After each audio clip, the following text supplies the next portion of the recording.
Konsep percaya dalam Perjanjian Baru. Apa itu percaya? Dalam Kamus Besar Bahasa Indonesia, arti kata percaya diartikan dalam 4, yaitu yang pertama, mengakui atau yakin bahwa sesuatu memang benar dan nyata. Yang kedua, menganggap atau yakin bahwa sesuatu itu benar-benar ada. Yang ketiga, menganggap atau yakin bahwa seseorang itu jujur, tidak jahat dan sebagainya. Dan yang keempat, yakin, benar atau memastikan akan kemampuan atau kelebihan seseorang atau sesuatu bahwa yang akan dapat memenuhi harapan sebagai konsep percaya dalam Alkitab, yaitu Perjanjian Baru dan Perjanjian Lama. Menurut Alkitab, kepercayaan berarti memiliki keyakinan dan ketergantungan pada Allah. Kepercayaan ini melibatkan memiliki kesetiaan dan komitmen kepada Allah serta ajaran-ajarannya. Kepercayaan juga berarti memiliki keyakinan bahwa Allah adalah Allah yang sejati dan bahwa Dia telah menyelesaikan dosa-dosa manusia dengan kematian Yesus Kristus. Kepercayaan ini melibatkan memiliki ketergantungan pada Allah sebagai juru selamat dan Allah, serta memiliki keyakinan bahwa Dia akan memberikan keselamatan dan kehidupan kekal kepada mereka yang percaya kepadanya. Yang baru dalam Perjanjian Lama, kata percaya merupakan suatu tindakan yang begitu penting dan sangat fundamental dalam sebuah hubungan antara manusia dengan Tuhan, di mana kata percaya merupakan kata kerja yang artinya mempercayai, percaya, atau setia. Dapat kita lihat dalam Perjanjian Lama, bahasa Ibrani-nya berasal dari kata kerja emunah atau aman, yang berarti percaya, mempercayai, atau memiliki kepercayaan. Sedangkan dalam Perjanjian Baru, bahasa Yunani untuk kata percaya adalah istio, artinya percaya atau memiliki keyakinan. Kata kepercayaan atau iman menyatakan akan perilaku kita terhadap Tuhan, sehingga percaya merupakan suatu hubungan pribadi antara kita dengan Tuhan. Oleh sebab itu, hidup dalam percaya berarti hidup dalam persekutuan dengan Tuhan, yaitu menaruh akan kepercayaan sepenuhnya kepada Dia. Karena itu, percaya lebih daripada mengakui akan adanya Tuhan.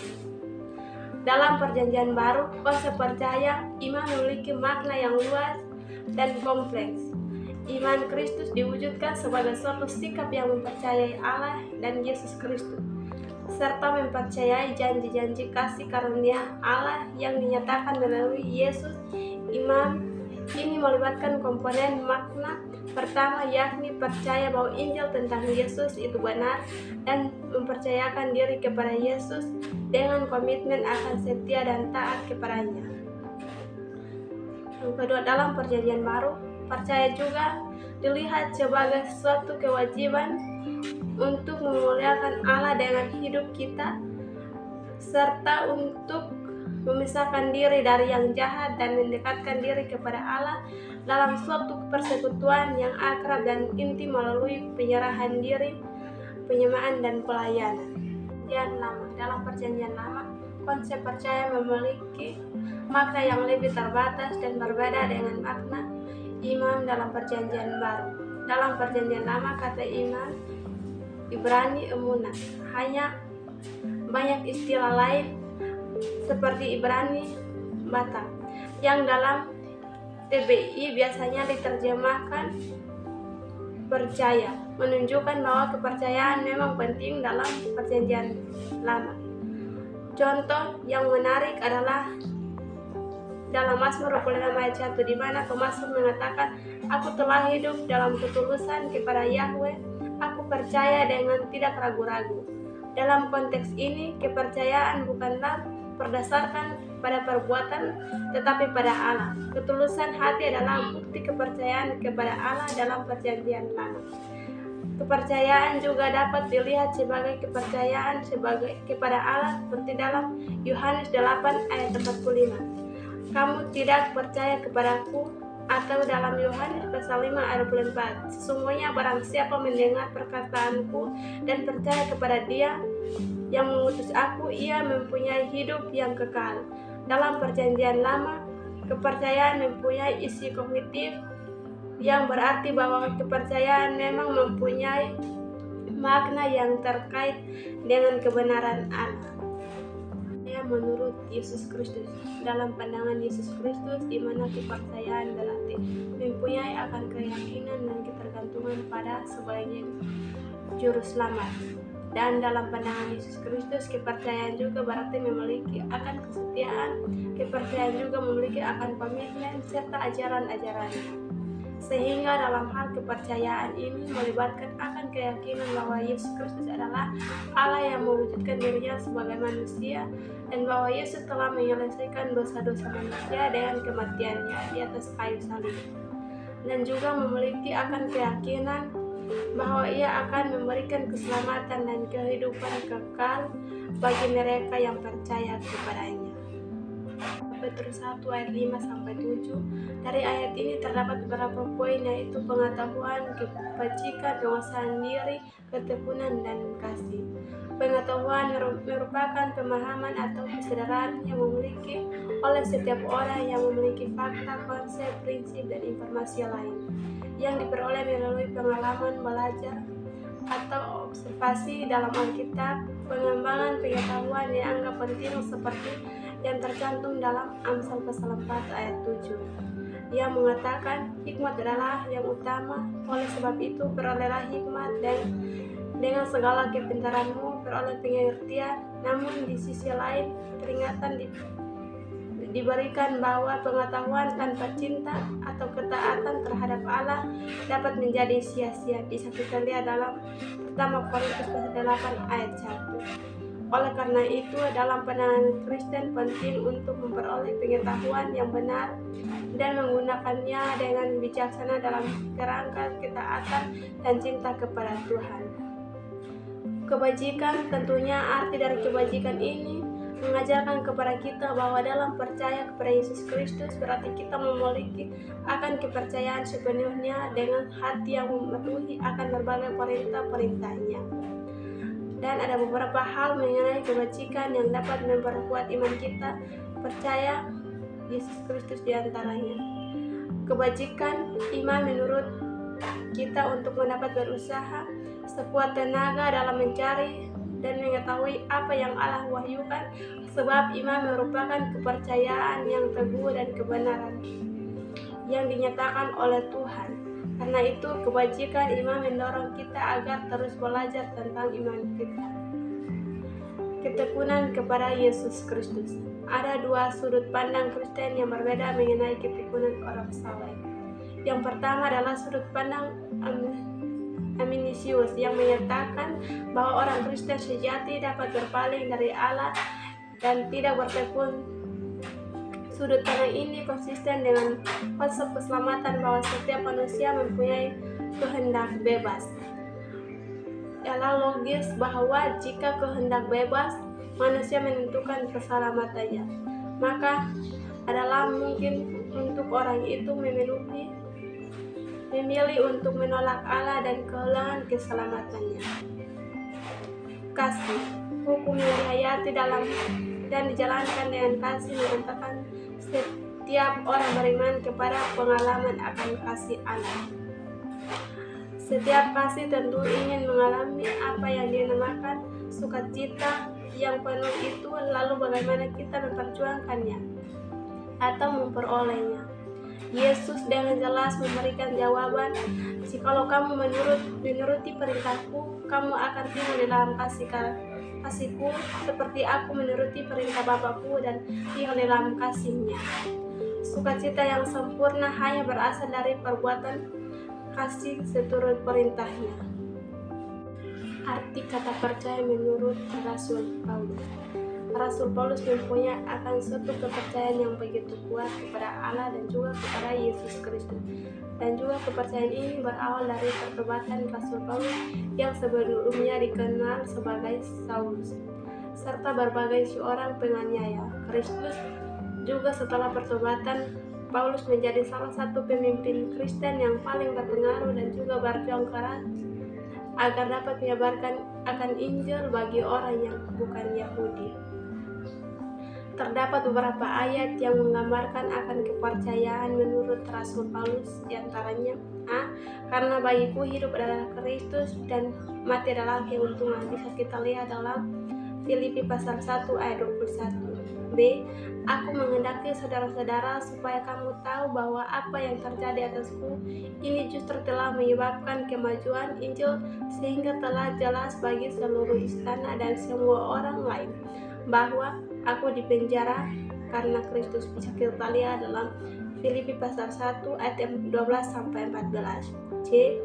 Itulah sebabnya aku menderita semuanya ini, tetapi aku tidak malu karena aku tahu bahwa Dia berkuasa memelihara apa yang telah dipercayakan kepadaku hingga pada hari Tuhan. Kepercayaan terdapat beberapa hal yang perlu diketahui menurut pandangan Alkitab, yaitu A. Percaya dalam praktik kehidupan sehari-hari. Kepercayaan di mana mempunyai akan implikasi yang sangat besar bagi manusia dalam kehidupan sehari-hari. Sehingga dalam hal ini, pandangan Alkitab mengenai percaya berarti mempunyai iman dan keyakinan yang kuat dalam Tuhan dan firman-Nya. Maka sebagai orang Kristen kita harus percaya atas pernyataan Allah dalam kehidupan kita dan yakin bahwa Allah akan menjawab setiap permohonan kita. Bisa kita baca dalam Yohanes pasal 14 ayat 14, dikatakan bahwa jika kamu meminta sesuatu kepadaku dalam namaku, aku akan melakukannya. B. Kepercayaan sebagai dasar hidup. Tentunya kita sebagai orang Kristen, kepercayaan juga harus menjadi dasar dalam hidup kita. Kita harus percaya dan yakin bahwa Allah selalu ada bersama kita dalam setiap langkah hidup. Bisa kita baca dalam Mazmur pasal 23 ayat 4, di mana dikatakan bahwa sekalipun aku berjalan dalam lembah kegelaman, aku tidak akan takut, sebab gadahmu dan tongkatmu itulah yang menghibur aku. Sehingga sebagai orang percaya kita terus mempunyai kepercayaan bahwa Tuhan selalu mempunyai rencana yang sempurna bagi hidup kita. Dalam Yeremia pasal 29 ayat 11 dikatakan bahwa sebab aku ini mengetahui rancangan-rancangan apa yang ada padaku mengenai kamu, demikianlah firman Tuhan, yaitu rancangan damai sejahtera, bukan rancangan kecelakaan. C. Implikasi dari ketidakpercayaan. Implikasi dari ketidakpercayaan di mana juga memiliki pengaruh dalam kehidupan manusia, sebab ketidakpercayaan bisa mengarahkan kita kepada jalan yang salah dan menjauhkan kita dari kehendak Tuhan, di mana dapat kita lihat seperti dalam Ibrani pasal 3 ayat 19, demikianlah kita lihat bahwa mereka tidak dapat masuk oleh karena ketidakpercayaan mereka. Sehingga dalam hal ini ketidakpercayaan juga bisa membuat kita meragukan akan keberadaan Tuhan dan merasa sendirian dalam menghadapi tantangan dalam kehidupan yang bisa kita lihat, bisa kita baca dalam Roma pasal 8 ayat 31. Sebab itu apakah yang akan kita katakan tentang semuanya itu? Jika Allah di pihak kita, siapakah yang akan melawan kita? Oleh karena kita sebagai orang percaya harus mempercaya bahwa Allah selalu bersama kita maupun pada masa-masa sulit. Keterkaitan antara konsep percaya dalam Perjanjian Baru dan Perjanjian Lama. Berbicara mengenai kata percaya, tentunya memiliki akan keterkaitan dalam Perjanjian Lama dan Perjanjian Baru, yang dimana kata percaya mempunyai akan peran yang begitu penting baik dalam Perjanjian Lama maupun Perjanjian Baru. Dalam Perjanjian Lama, percaya seringkali dikaitkan dengan kepercayaan kepada Allah dan janji-janjinya, serta ketaatan kepada hukum-hukumnya. Contohnya seperti Abraham yang dianggap sebagai bapak iman karena kepercayaannya kepada Allah dan janji-janjinya dianggap sebagai kebenaran. Bisa kita lihat dalam Kejadian pasal 15 ayat 6. Dan dalam Perjanjian Baru, percaya lebih diarahkan kepada kepercayaan dalam Yesus Kristus sebagai Mesias dan Putra Allah yang membawa keselamatan bagi umat manusia. Ini terlihat dalam ajaran-ajaran Yesus dan para rasul, di mana iman kepada Yesus menjadi pusat dan keselamatan dan kehidupan kekal. Bisa kita baca dalam Yohanes pasal 3 ayat 16. Jadi keduanya saling melengkapi dan menyatakan akan kasih Allah yang dinyatakan paling sempurna melalui Yesus Kristus. Dalam konteks PL, percaya seringkali berkaitan dengan perjanjian Allah dengan umatnya, seperti perjanjian dengan Abraham, Musa, dan Daud. Sedangkan dalam perjanjian baru, percaya berkaitan dengan perjanjian baru yang dibuat melalui darah Yesus yang mencurahkan darahnya demi menghapus dosa dunia dan membuka jalan bagi umat manusia untuk memasuki hubungan yang baru dan hidup dengan Allah. Bisa kita lihat dalam Yohanes pasal Ibrani pasal 8 ayat 6-13. Secara keseluruhan, percaya dalam kedua perjanjian tersebut menekankan sebuah hubungan pribadi dan komitmen kepada Allah, tetapi dengan penekanan dan yang berbeda sesuai dengan konteks perjanjian masing-masing. Konsep percaya menurut Injil Sinoptik. Injil sinoptik yaitu Matius, Markus, dan Lukas memiliki sudut pandang yang sama dalam menceritakan kehidupan dan ajaran Yesus.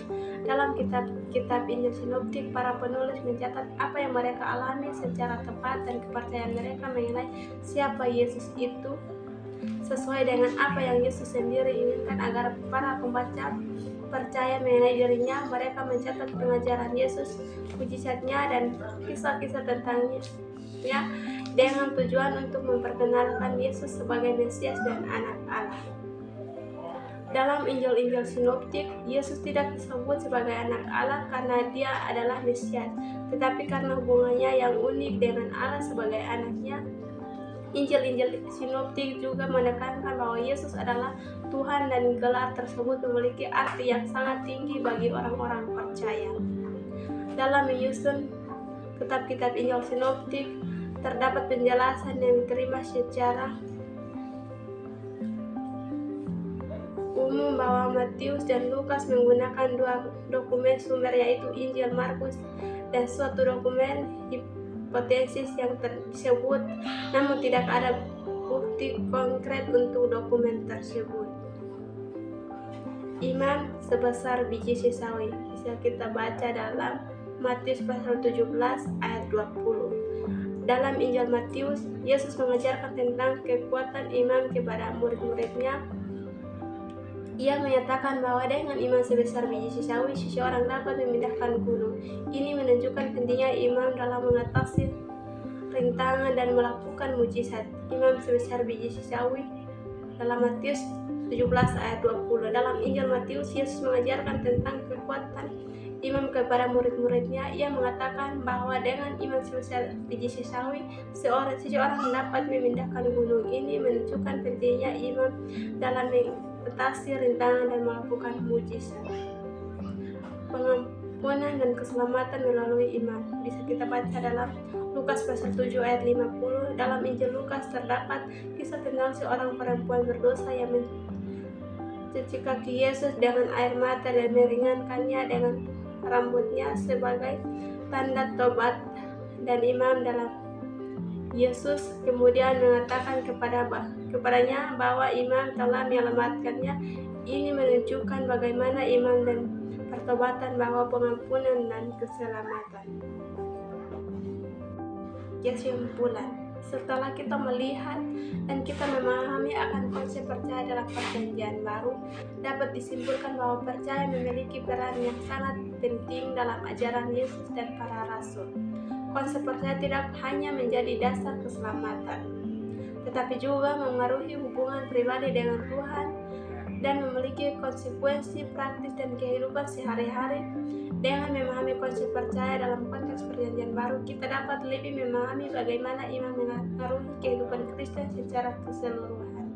Oleh karena itu, penting bagi setiap orang percaya untuk memperdalam pemahaman mereka tentang konsep percaya dan menerapkannya dalam kehidupan sehari-hari sebagai pengikut Kristus.